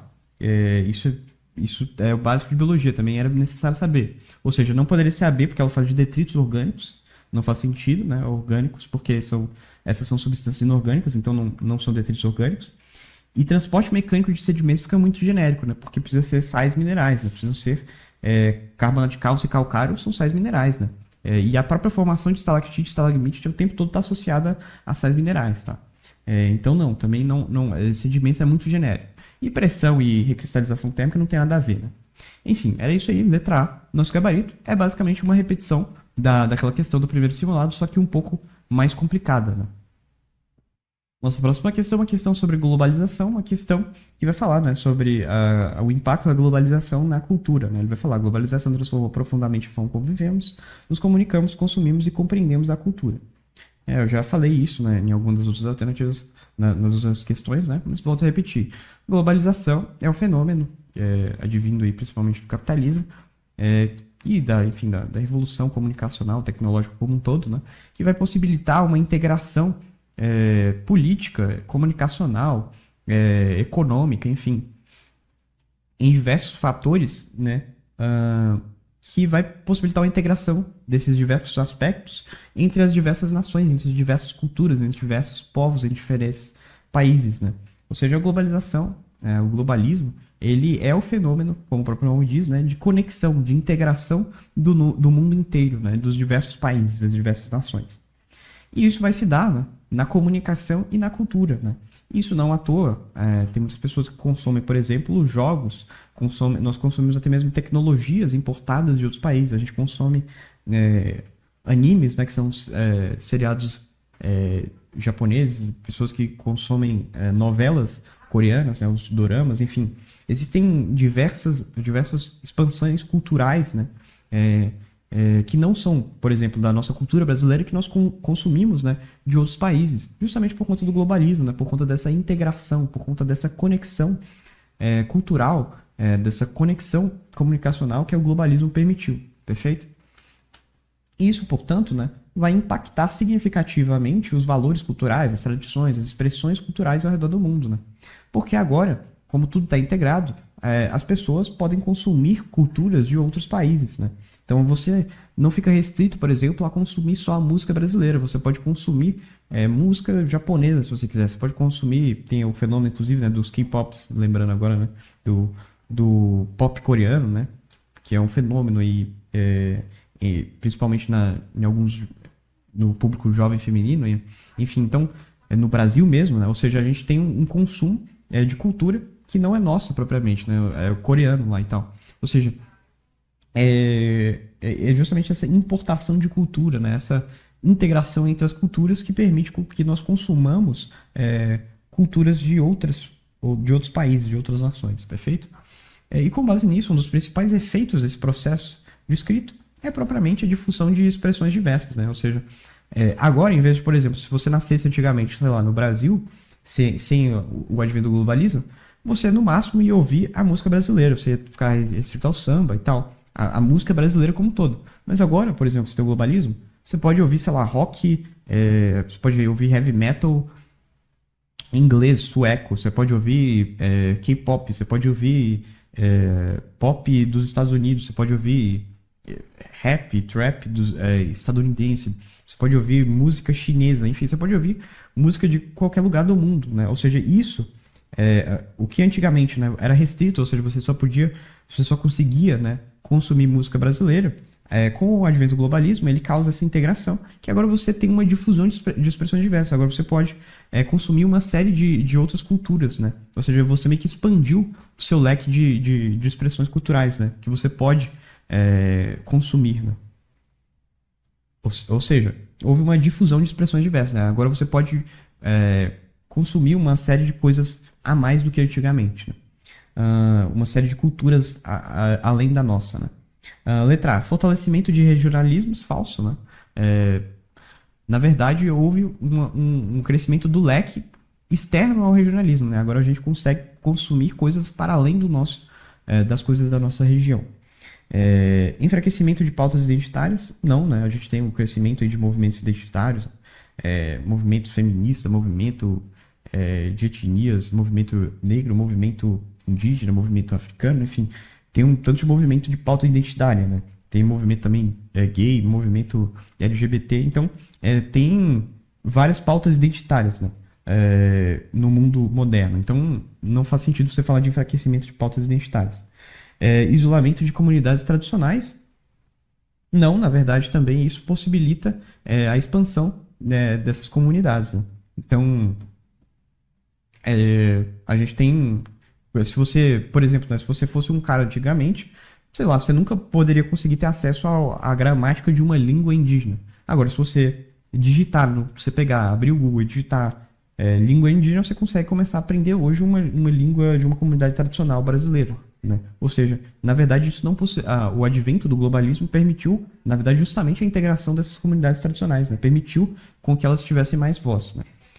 Diminuição de padrões homogeneizados. Não houve uma diminuição de padrões homogeneizados. Isso entra em outro aspecto, né, que cai bastante em sociologia e filosofia, que é a homogeneização, né, a indústria da cultura de massa, né, que aí tem toda uma questão da escola de Frankfurt em cima disso e tal, que com o advento do capitalismo, né, começa a haver uma produção em massa de uma cultura massificada, né, para vender o povo, para ocupar a mente do trabalhador e tal, enfim. Eu acho que a letra E, ela tentou tocar nesse ponto, né, mas não é o que está sendo dito aí no texto, ok? E na verdade, o que diz, né, geralmente a escola de Frankfurt, tal, com essa coisa toda da massificação da cultura, na verdade diz respeito sobre a homogeneização da cultura, né, e não sobre a diminuição da homogeneização. Então é justamente o contrário. Então, assim, essa letra E não tem pé nem cabeça. Além de não fazer sentido com a própria matéria com que eu acho que ela estava se referindo, ela também não faz sentido nenhum de acordo com o próprio contexto da questão nossa aqui, né? Então, letra A não faz sentido. Perfeito? Então, nosso gabarito, letra B. A próxima questão é uma questão sobre proporção de população jovem e idosa em Portugal, né? É uma questão que é bastante cobrada, né, nesses gráficos aí de população, que é a questão da inversão da pirâmide etária, né? Conforme o tempo vai passando, as pessoas, por conta de advento aí de métodos anticoncepcionais, anticoncepcionais, né, de contraceptivos, as pessoas passaram a ter menos filhos e com o advento da medicina, as pessoas passaram a viver mais, ou seja, as pessoas têm menos filhos, né, ou seja, a população cresce menos, ou seja, a gente tem uma população, a gente tem menos filhos, né, a gente tem um crescimento vegetativo menor e a gente tem uma expectativa de vida maior por conta do advento do crescimento da expectativa de vida por conta da medicina, né? Ou seja, a expectativa de vida cresce e o crescimento populacional desce, né? Por conta da diminuição dos filhos, né? Enfim, isso é só você olhar para as famílias antigamente. As famílias antigamente tinham 14 filhos, 7 filhos. Hoje em dia, se tiver 1, 2 filhos já é muito, né? Ou seja, houve um decrescimento, né? Um decrescimento populacional vegetativo muito grande, né? Ou seja, as pessoas hoje em dia têm muito menos filhos do que antigamente e as pessoas vivem muito mais por conta do avanço da medicina, né? Então, cresce a expectativa de vida e diminui o crescimento vegetativo, ok? Ou seja, a gente vai ter aí o aumento da expectativa de vida, né? A dinâmica demográfica representada resulta de fatores como o aumento da expectativa de vida, né? O que está sendo demonstrado aqui, né? Ou ele poderia falar também sobre a questão da diminuição, né, da taxa de fecundidade, né? A diminuição do crescimento vegetativo, certo? A diminuição, se ele falasse ou diminuição do crescimento vegetativo ou diminuição da taxa de fecundidade, ou ele falasse aumento da expectativa de vida, que foi o caso aqui da questão, se ele falasse um desses três, estaria certo aqui, né? Porque pelo gráfico a gente percebe isso, né? Há uma queda das pessoas de jovens, né? Do número de jovens, justamente porque as pessoas têm menos filhos, e há um aumento, né, do número de velhos, né, de pessoas com mais de 65 anos, né? Porque justamente houve um aumento da expectativa de vida. Justamente em decorrência disso que eu estava explicando, né? As pessoas têm menos filhos e a expectativa de vida cresceu, né? Então essa dinâmica demográfica representada resulta de fatores como o aumento da expectativa de vida, né? Letra B fala restrição dos serviços educacionais, não, né? Inclusive tem a tese, né? Acho que é a tese malthusiana e a tese neomalthusiana que diz que quanto mais educada uma pessoa ela menos ela tende a ter filhos, tá? Obviamente isso é uma tese que foi refutada, né? Geograficamente, sociologicamente, se não me engano, mas é uma tese, né? Então talvez tenha relação com isso daí, né? Até porque cai geralmente malthusianismo, né? O malthusianismo, né? O Malthus ele tinha essa teoria, né? De que as sociedades mais educadas, as sociedades mais evoluídas, digamos assim, elas têm menos filhos, enquanto que as sociedades menos educadas elas têm mais filhos, né? Enfim, é uma tese aí do malthusianismo, né? Que é estudado, se não me engano, em sociologia. Não sei se tem alguma relação agora com geografia, porque como é tudo humanas, né, eu acabo me perdendo. Mas, enfim, é uma tese aí do Malthus, né? Mas não tem nada a ver com o que está sendo demonstrado aqui no gráfico. Crescimento da taxa de fecundidade. Na verdade, o que a gente vê no gráfico é o contrário, né? E é o que a gente nota, na verdade, na própria realidade nossa, né? As pessoas têm menos filhos, ou seja, a taxa de fecundidade, na verdade, está diminuindo, né? Não está havendo um crescimento dela, está havendo um decrescimento. Letra D. Degradação das condições de saúde. Errado, né? As pessoas hoje vivem muito mais do que antigamente, né? A expectativa de vida é brutalmente maior nos dias de hoje do que nos dias de antigamente. Aceleração do crescimento vegetativo, falso também, né? Crescimento vegetativo é o crescimento, quantos filhos as pessoas têm, né? Se a população está crescendo ou diminuindo e tal. E a gente vê aqui que a população, claro, o crescimento vegetativo diz respeito ao número de pessoas que nascem, né? Como se fosse a própria taxa de fecundidade mesmo. Ou seja, como a gente tem menos filhos, né? Como as pessoas hoje em dia têm menos filhos, na verdade a gente tem um crescimento vegetativo que está diminuindo, né? Que está desacelerando, né? Ou seja, a letra E está errada também. Ok? Então, nosso gabarito é a letra A. Aumento da expectativa de vida. Bom, nossa próxima questão é uma questão envolvendo métodos indiretos, né, geofísicos, para estudar a parte interna da Terra, né, o interior da Terra. Então, ele vai dar um texto aqui para a gente falando sobre isso, né, que os métodos indiretos geofísicos, tais como o estudo das ondas sísmicas, né, da gravidade terrestre, da magnitude terrestre, fornecem informações sobre o comportamento físico e a composição química do material que compõe o interior da Terra. Ou seja, são métodos que externamente, ou seja, vamos dizer assim, a gente aqui, né, na superfície da Terra, na crosta terrestre, a gente consegue indiretamente, por meio desses sinais, vamos dizer assim, a gente consegue deduzir como é a parte interna da Terra. Ou seja, são sinais que vêm de dentro da Terra, mas que a gente capta por aqui, e que captando esses sinais, que no caso são as ondas sísmicas, a gente consegue entender, né, melhor como que funciona a parte interna da Terra. Principalmente através do estudo das ondas, né, que ele fala. Né? Ele fala o seguinte, dentre esses instrumentos, o estudo das ondas sísmicas foi o que mais contribuiu para o entendimento do interior da Terra.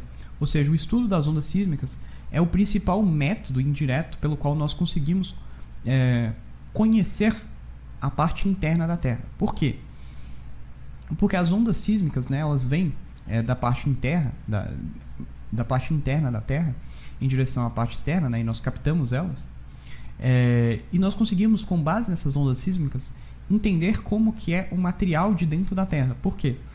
Porque a gente tem uma área na física, né, que é o estudo da ondulatória, onde a gente estuda, né, refração, a gente estuda refração, reflexão e os vários mecanismos, né, os vários fenômenos das ondas.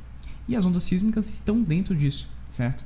Então, com base no nosso estudo de ondulatória, a gente consegue determinar uma série de coisas acerca do material interno da Terra, né? Então a gente consegue determinar mais ou menos a densidade, né, a refração, o índice de refração, e com base nisso deduzir uma série de materiais, uma série de coisas internas, né, da estrutura interna da composição da Terra, indiretamente, só parado aqui, né, só analisando os dados a partir da crosta terrestre. Então a gente monta, né, um centro de pesquisa, capta essas ondas sísmicas que vêm de dentro da Terra, e com base, né, nessas estatísticas que a gente obtém de dentro da Terra, a gente consegue estudar a estrutura interna da Terra sem ter que ir diretamente para lá, né? Até porque é difícil pra caramba você cavar e ir direto para a Terra, né? Pro fundo, pro núcleo da Terra. É uma parada difícil demais, né?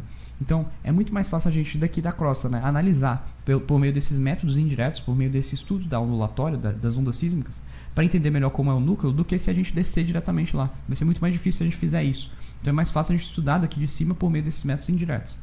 E o principal método é a ondulatória, que vai nos permitir aí, né, entender como que é essa parte interna da Terra.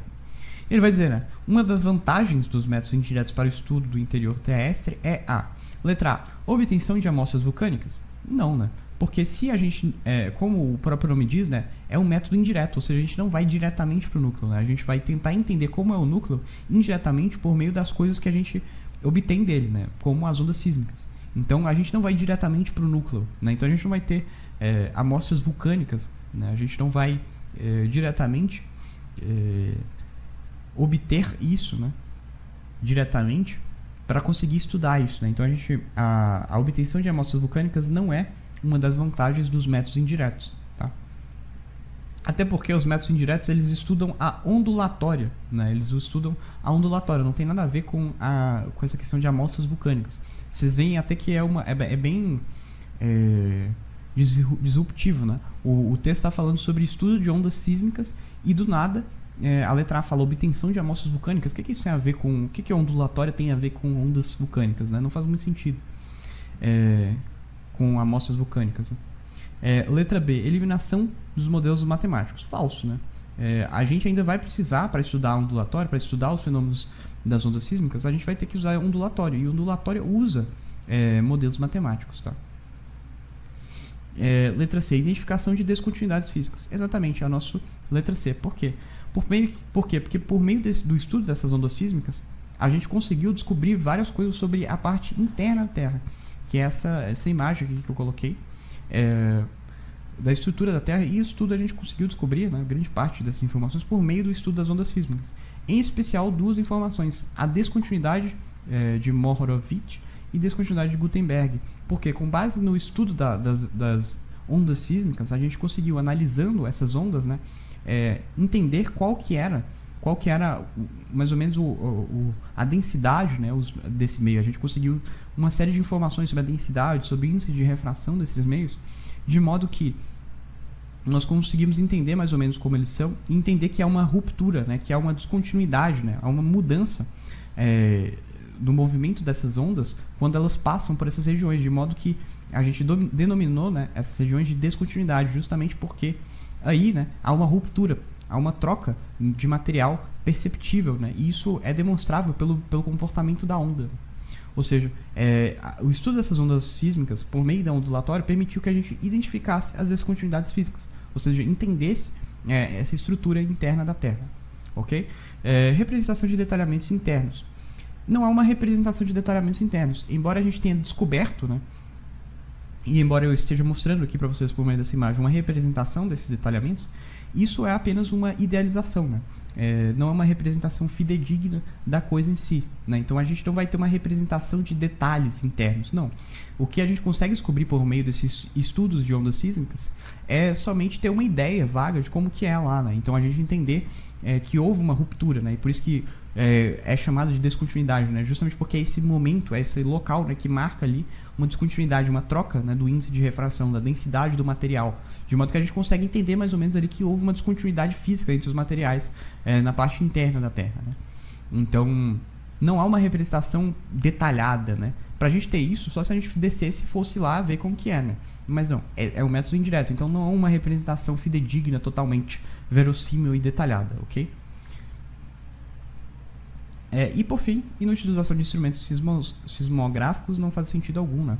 Isso não é uma vantagem, né? Na verdade, os métodos indiretos, eles utilizam-se, né, de instrumentos justamente para entender, para estudar essas ondas sísmicas, né? Então não há inutilização desses instrumentos, perfeito? Então nosso gabarito é a letra C. Bom, e aqui agora a gente vai ter uma baita questão que vai dar para explorar vários conceitos, tá? Inclusive conceitos que eu já tinha explorado em outras questões, mas eu vou retomar, né? Caso alguém esteja procurando só por alguma questão específica. Enfim, uma questão que vai retomar o conceito de margens que a gente tinha visto na primeira questão, né? Salvo engano.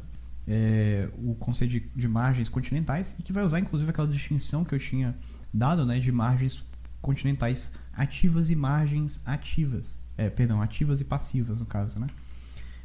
Bom, só para relembrar, né, margem, ele é o limite da placa tectônica, né? Ou seja, vamos dizer assim, a ponta da placa tectônica, né? A extremidade da placa tectônica.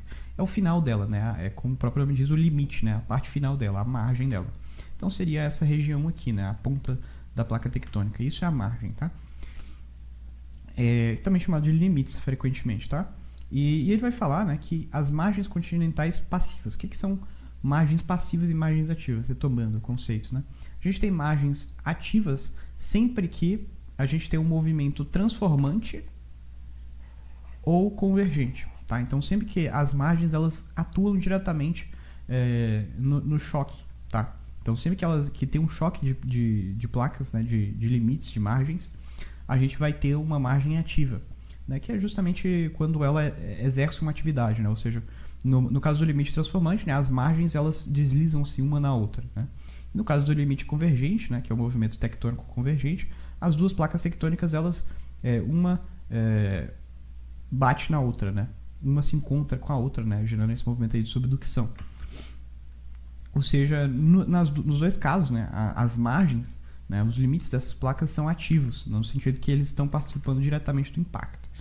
Agora, o movimento de placa, né, divergente, né, o limite divergente, ou margem continental passiva, né, é basicamente quando a gente tem um movimento divergente, né? Ou seja, quando essas margens das placas, os limites das placas, eles não propriamente vão estar diretamente colidindo com algo, né? Então, geralmente, eles estão se afastando, que é no caso do limite divergente, né? Quando a gente tem duas placas tectônicas se afastando. Ou seja, se a gente se diz, né, que é uma margem passiva, no sentido de que elas não estão exercendo nenhuma atividade, né? Elas estão só se afastando. Isso não, nesse caso, né, as margens elas não exercem nenhum impacto, né? E, portanto, elas não são ativas. Ou seja, aqui rapidamente só fiz essa distinção, né? Margens ativas são as margens que fazem movimento transformante ou movimento convergente. Margens passivas são as margens que realizam movimento divergente, tá? Que está meio que resumido aqui nessa imagem, tá? Ok. Aí ele vai continuar, né? Margens passivas formam-se por meio de fragmentação de continentes. Tá? Então a gente sabe já, né, que margens continentais passivas são obrigatoriamente margens que estão realizando movimento divergente, que é esse movimento aqui, né, de afastamento de duas placas tectônicas. Movimentos divergentes. Uma está indo para um lado, a outra está indo para o lado contrário. Formam-se por meio da fragmentação de continentes e formação de novas bacias oceânicas a partir do rompimento da crosta continental por meio de forças transicionais ou abatimento de blocos. Ou seja, né, essas duas placas aqui, né, elas estão uma se distanciando da outra, e isso aqui vai realizar uma abertura, né, aqui no meio, pela qual o magma, né, vai conseguir passar, né, vai conseguir romper aqui para dentro, né. Esse processo inicia com o aumento do fluxo térmico no manto debaixo da crosta continental, né, o fluxo térmico justamente do magma. A subsequente instalação de correntes de convecção no manto mantém as tensões tracionais na crosta e promove o contínuo afinamento da crosta continental até que finalmente ocorra a ruptura dessa crosta, né? Então, o que ele está falando é justamente quando o magma, né, ele vai batendo, né, ele vai no movimento, ele vai criando correntes de convecção, né, o magma, ele fica aqui debaixo da Terra e ele vai meio que se movendo aqui numa região de convecção, né? Então nesse sentido assim, de sobe e desce, né? Ele cria uma corrente de convecção que ele fica girando. E nesse giro, né, ele forma essas correntes que vão gerar os movimentos tectônicos propriamente, né? Enfim. E ele vai falar, né, que isso aí vai promover o contínuo afinamento da crosta continental até que finalmente ocorra a ruptura dessa crosta, tá? Ok? Bom, então aí a gente tem, né, um pouco aqui da explicação das margens continentais passivas, ou seja, o movimento divergente aqui escrito, decifrado aqui no texto. E ele vai dizer, né, as feições tipicamente associadas à dinâmica tectônica descrita no texto são os... Bom, agora eu vou remover essa imagem aqui para liberar um pouco de espaço. Na verdade não, vou deixar ela aí mesmo. Só apagar isso aqui para ficar mais organizado. E eu coloquei várias imagens aqui para ilustrar, porque são muitas coisas para se mostrar, né? Porque cada alternativa tem muita coisa interessante para ser explorada. A gente vai começar com as cártices, né? As cártices, eu não sei nem como se pronuncia isso. Que é basicamente isso daqui, ó. Essa imagem aqui, ela ilustra bem o que são as cártices. Tem essa outra aqui também, que é maiorzinha, né? Que ilustra melhor também, né? Que é como se fosse, né, esse buraco aqui no meio da rocha.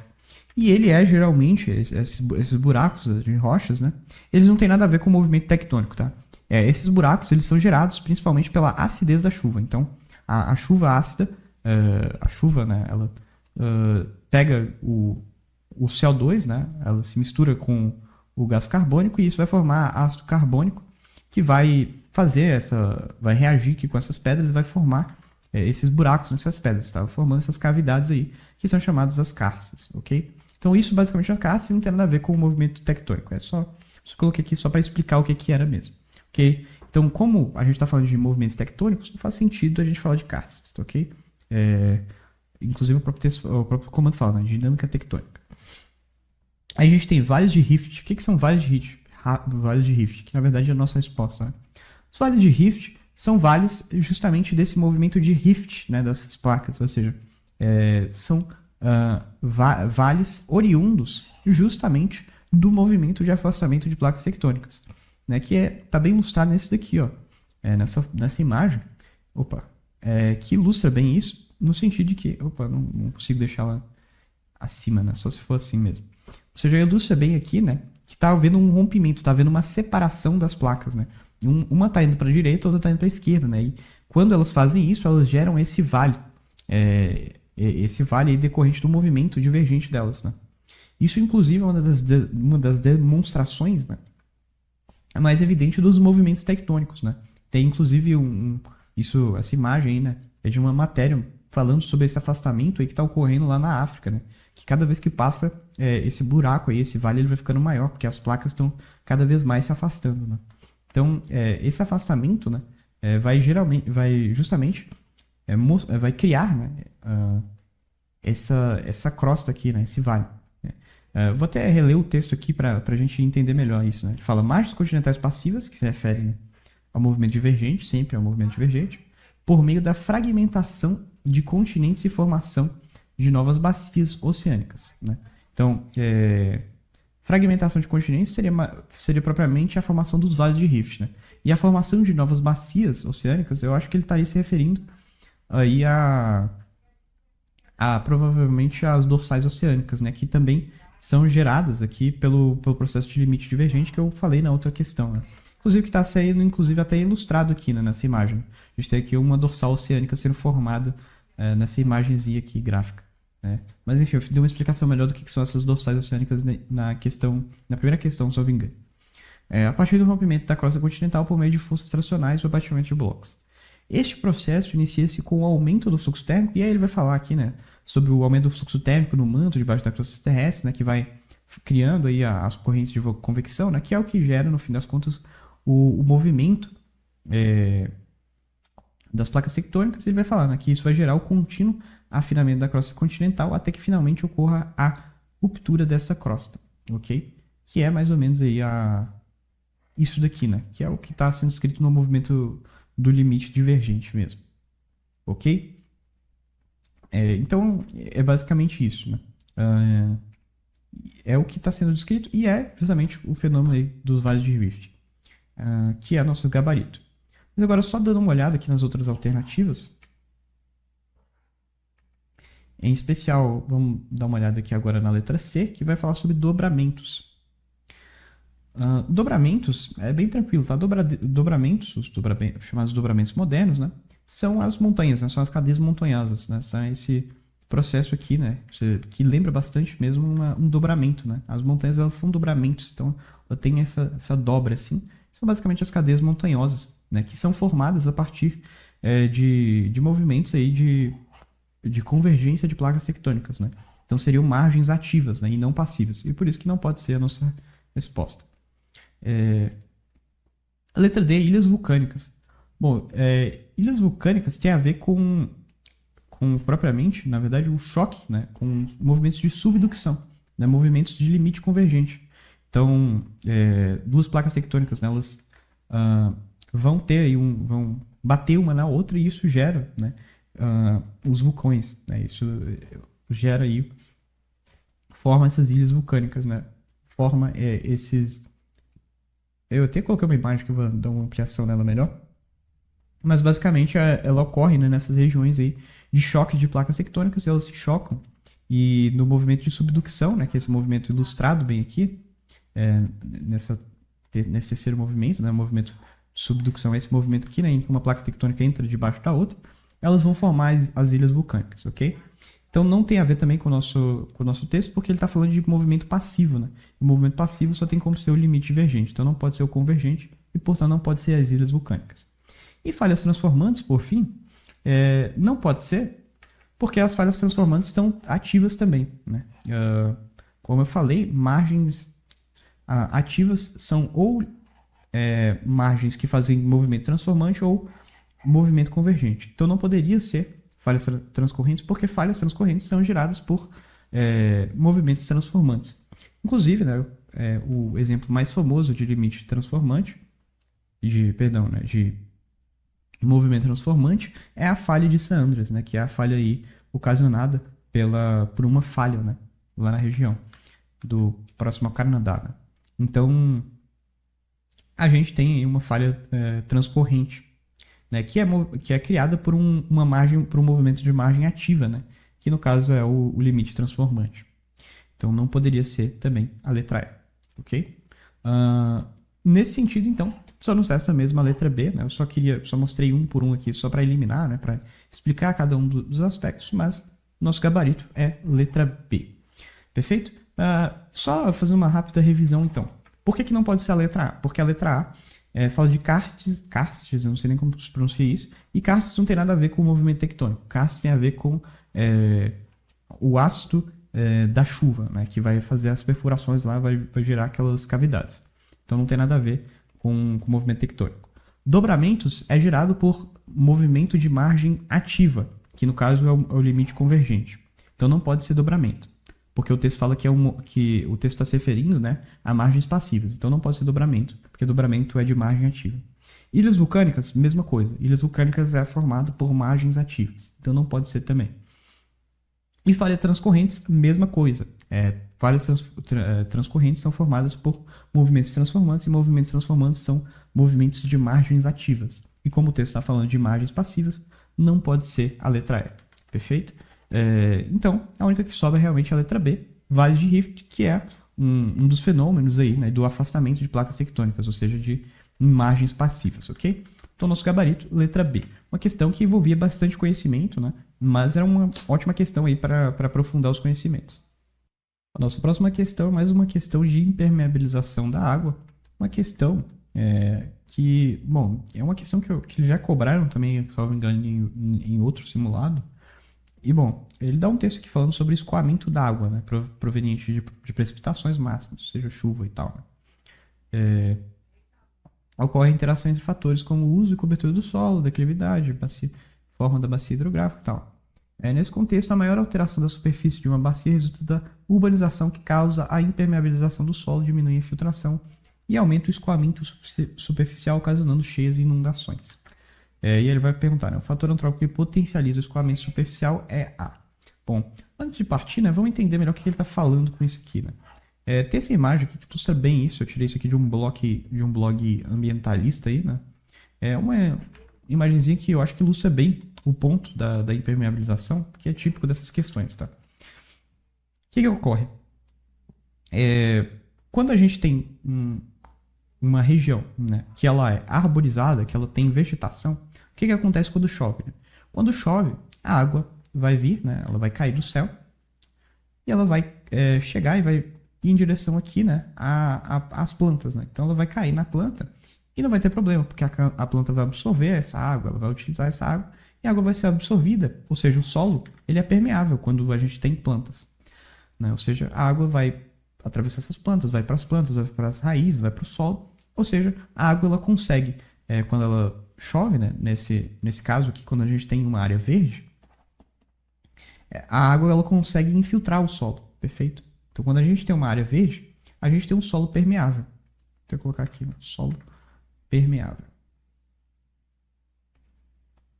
E agora, né, ele faz um contraste entre essa situação e o caso das cidades. Por quê? Porque essa aqui é uma região, né, limpa, uma região com área verde. Agora, se a gente vai para regiões com asfalto, né, com piso impermeabilizado, né, com construções mesmo, né, o que vai acontecer é que essas construções, esses pisos, esses asfaltos, o que eles têm? Né? Eles são geralmente impermeáveis, até porque isso geralmente principalmente para asfalto, né?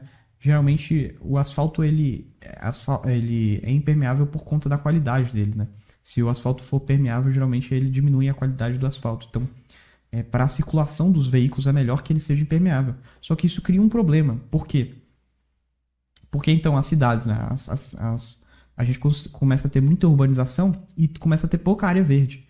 Então o que vai acontecer, né? Vai chover, a água vai vir para cá, ela vai cair aqui, né? E ela vai começar a escoar aqui, né? E o que vai acontecer, né? Essa água ela vai escoando aqui até que ela vai cair, né? Ela vai cair aqui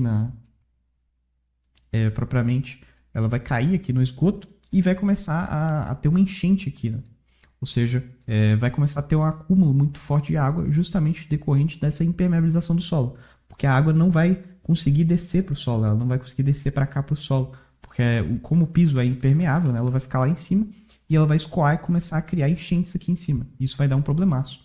Né? Ou seja, áreas urbanizadas, possuem solo impermeável. Geralmente, né? E isso vai gerar aí, portanto, enchentes, porque essa água não vai conseguir permear o solo e ela vai se acumular na parte de cima e isso vai gerar enchentes, ok? Então é basicamente esse o ponto aqui que o texto da questão está falando pra gente. Isso está bem recorrente aí nos simulados do Bernoulli, eu acho que é a terceira, dos últimos 2 simulados eles já cobraram e novamente cobram aqui, né? Então, um fator antrópico que potencializa o escoamento superficial é o quê? A adoção de áreas verdes? Não, áreas verdes, na verdade, resolve o problema, né? Quanto mais áreas verdes tiver, melhor, porque aí a água vai conseguir infiltrar o solo e aí não vai ter os problemas aí do escoamento superficial, das enchentes e tudo mais. Revitalização de cursos d'água. Revitalização de cursos d'água também vai melhorar a situação, né? E a gente está querendo algo que potencialize o problema, né? Então, não. Revitalização de cursos da água faria, né, com que